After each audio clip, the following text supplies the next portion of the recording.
کیا ہم نے کبھی سوچا کہ جب روح جسم سے جدا ہوتی ہے تو اس کے بعد کیا ہوتا ہے؟ یہ وہ لمحہ ہے جب دنیا کی ہر چیز پیچھے رہ جاتی ہے، نہ مال، نہ دولت، نہ اولاد، نہ شہرت۔ انسان تنہا رہ جاتا ہے اور شروع ہوتا ہے روح کا ایک ایسا سفر جو ہمیشہ کے لیے ہے۔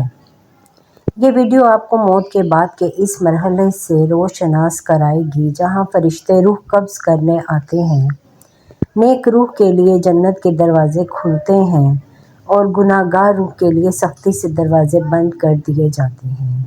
قرآن و حدیث کے مطابق روح کا یہ سفر حقیقت ہے، ایک روحانی اور عبرت انگیز حقیقت۔ جب قبر کی اندھیری رات میں انسان اکیلا رہ جاتا ہے تو صرف ایک چیز اس کے ساتھ ہوتی ہے، اس کے اعمال۔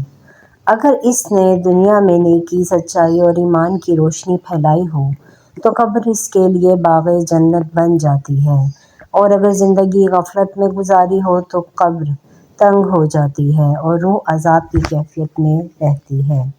یہ ویڈیو صرف ایک کہانی نہیں بلکہ دل کو جھنجھوڑ دینے والا پیغام ہے، ایک یاد دہانی کہ ابھی وقت ہے اپنی زندگی کو سدھارنے کا، توبہ کرنے کا اور اللہ سے لو لگانے کا۔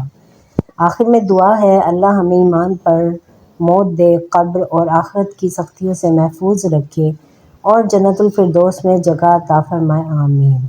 اگر یہ ویڈیو آپ کے دل کو چھو جائے تو لائک، شیئر اور سبسکرائب ضرور کریں تاکہ یہ پیغام زیادہ سے زیادہ لوگوں تک پہنچ سکے۔